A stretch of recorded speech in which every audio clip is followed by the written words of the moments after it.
जितने भी भाजपा के लायक नहीं नालायक जितने भी नेता हैं, एक और देश के प्रधानमंत्री बेटी बचाओ बेटी पढ़ाओ, दूसरी ओर मनोज तिवारी शिक्षिका का अपमान करते हैं, तीसरी ओर साध्वी प्रज्ञा ठाकुर शहीद हेमंत करकरे का अपमान करती हैं, बीजेपी का एक एमएलए त्रिपुरा की विधानसभा में पॉर्न वीडियो देखता है, बीजेपी का एक एमएलए देश की बेटी के साथ बलात्कार करता है, बीजेपी का एक नेता जो है वो प्रॉफिट मोहम्मद साहब को लेकर टिप्पणी करता है। तो भारतीय जनता पार्टी के अंदर सारे अनपढ़ जाहिल और गवार नेता बसे हुए हैं। जो मुसलमानों के खिलाफ जहर उगलता है, मुसलमानों के खिलाफ जहरीले बयान देता है, सिर्फ उसी को भाजपा में टिकट मिलती है और किसी को नहीं मिलती है, याद रखिएगा। पार्लियामेंट के पटल पर, संसद के पटल पर बोलता है आतंकवादी, उग्रवादी, कटुआ, मुल्ला, इस प्रकार के शब्दों का प्रयोग करता है। तो आप सोचिए वो किस लिए बोल रहा है। वो इसलिए बोल रहा है क्योंकि उसको साल 2024 में टिकट चाहिए। क्या मोदी जी को कल के मामले में नहीं बोलना था, बेटियों के मामले में नहीं बोलना था, मणिपुर के मामले में संज्ञान नहीं लेना था, महंगाई का भी संज्ञान नहीं लेना है, बेरोजगारी संज्ञान नहीं लेना? आखिर करते क्या है मोदी जी? भारतवर्ष का बेटा हूँ, सवाल करूँ। अब मोदी जी आप बुजुर्ग हो गए हैं, थक गए हैं, आप इस्तीफा दे दीजिए। बहुत सारे लोग हैं, बात से कुछ होता नहीं। उठो लाल एक पार्टी तोड़ो रोज सुबह में, खाते में एक राज को तोड़ो। गोवा तोड़ी, ये नहीं तोड़ी, बनी बनाई एमपी तोड़ी, राजस्थान में कसर न तोड़ी, राजस्थान में कसर न छोड़ी, अभी अभी महाराष्ट्र में तोड़ी, सिंधे परिवार को जाते। उठो लाल एक पार्टी तोड़ो, खाते में एक राज को तोड़ो, दिल्ली और पंजाब को तोड़ो। ये चर्चा होती है, तोड़ तोड़ के बनाओ। भले ही सांसद, भले ही दौलत की ताकत से खरीदो सारी दुनिया को, लेकिन शहादत से बड़ी कोई इबादत नहीं होती।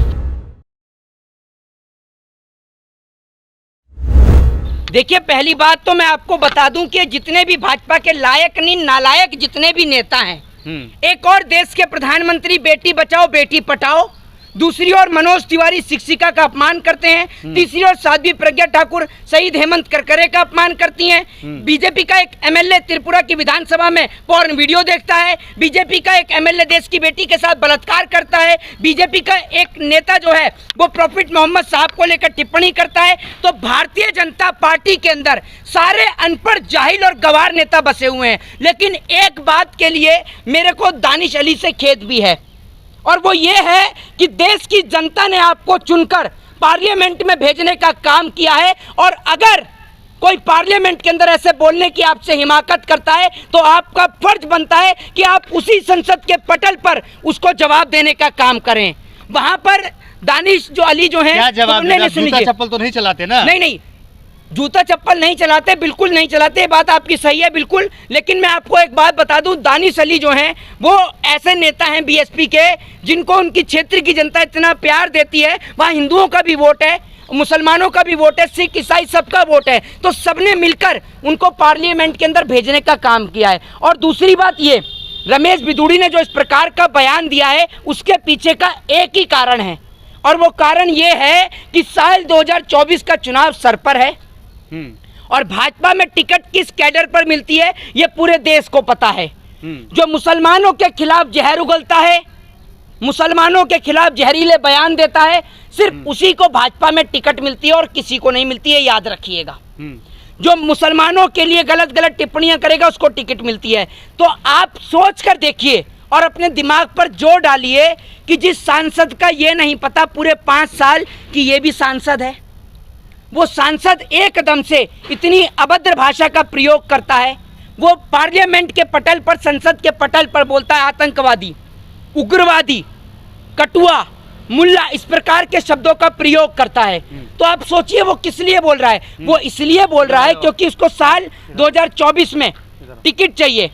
मोदी जी न बोलते हैं न बोलने देंगे। क्या मोदी जी को कल के मामले में नहीं बोलना था, बेटियों के मामले में नहीं बोलना था, मणिपुर के मामले में संज्ञान नहीं लेना था, महंगाई का भी संज्ञान नहीं लेना है, बेरोजगारी संज्ञान नहीं लेना? आखिर करते क्या है मोदी जी?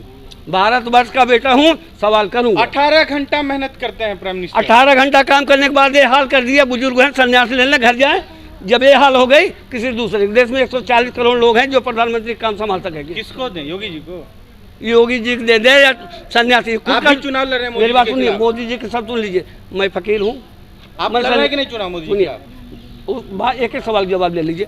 मैं फकीर हूँ, मैं सन्यासी हूँ, ठीक है, भारत देश के लोग प्रधानमंत्री चुनते हैं ना कि फकीर चुनते हैं ना सन्यासी चुनते हैं। ये शब्द मोदी जी के है। अगर आप सन्यासी हो जाके गुफाओं में जो है तपस्या करिए, अगर आप फकीर हैं तो फकीरीपन अपना और कहीं करिए। प्रधानमंत्री की बहुत बड़ी जिम्मेदारी होती है, थल सेना, वायु सेना, जल सेना, देश के सभी क्षेत्रों पे नज़र रख करके उसको उचित कार्रवाई करके विकास के रखे। देश के युवा कितने बेरोजगार पड़े हैं, किसी ने सोचा?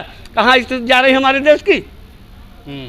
ठीक है। अब ऊपर से मीडिया वाले कहे अरे मोदी जी शेर हैं, बहुत बड़ा विकास किए हैं, देश की बड़ी उपलब्धि हो गई। ये हमारे वैज्ञानिकों की उपलब्धि रही, इसरो की चंद्रयान 3 को जो है साउथ पोल में स्थापित कर दिया गया। तो इसलिए मैं कहूँगा कि अब मोदी जी आप बुजुर्ग हो गए हैं, थक गए हैं, आप इस्तीफा दे दीजिए। बहुत सारे लोग हैं, बात से कुछ होता नहीं। कौन कौन लोग हैं रेस में, प्रधानमंत्री रेस में? रेस वाली बात नहीं है ना, शादी विवाह का मामला होता है।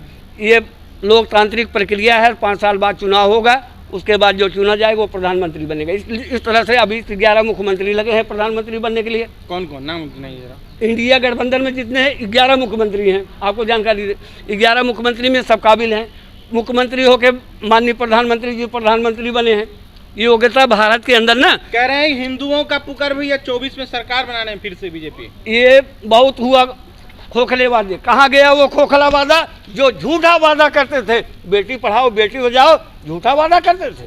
बहुत सारे खोखले वादे दिए गए, सब धरातल पे फेल रहा, कहीं कोई सक्षम नहीं रहा। इसलिए मैं कहूँगा मोदी जी आप इस्तीफा दे दीजिए। अगर मोदी जी को दोबारा प्रधानमंत्री बनना होता, हर चीज़ पे एक्शन कार्रवाई करते। महीनों चलता रहा, 3-3 महीना मजबूत चलता रहा। मोदी जी डबल इंजन की सरकार, वहाँ पर एक्शन नहीं हुआ। कितनी जान माल चली गई, कितना आर्थिक नुकसान हुआ, कितना थाना फूंक दिया गया, कितने लोग मार दिए गए। मोदी जी ने नेहरू का मामला, नूह का हरियाणा का मामला, गुरुग्राम का आप देख लीजिए, उस पर मोदी जी नहीं बोले। बेटियों का मामला ले लीजिए, उस पर नहीं बोले। 740 किसान शहीद हो गए, उस पर मोदी जी नहीं बोले। अगर बोले हो तो आप मुझे बोलो, किसी मामले पे मोदी जी ने ना एक्शन लिया ना बोला, तो देश कहाँ हमारा जाएगा? क्या क्या? उठो लाल एक पार्टी तोड़ो, रोज सुबह में खाते में एक राज को तोड़ो। गोवा तोड़ी, ये नहीं तोड़ी, बनी बनाई एमपी तोड़ी, राजस्थान में कसर न तोड़ी, राजस्थान में कसर न छोड़ी, अभी अभी महाराष्ट्र में तोड़ी। सिंधे परिवार को जाकर उठो लाल एक पार्टी तोड़ो, खाते में एक राज को तोड़ो, दिल्ली और पंजाब को तोड़ो। ये चर्चा होती है, तोड़ तोड़ के बनाओ।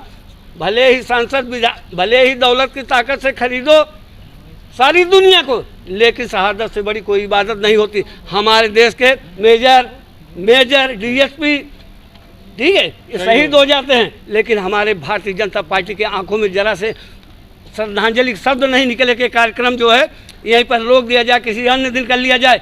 लोग सुने कि परेशान हो गए कि देखो हमारे के कैसे हो गए।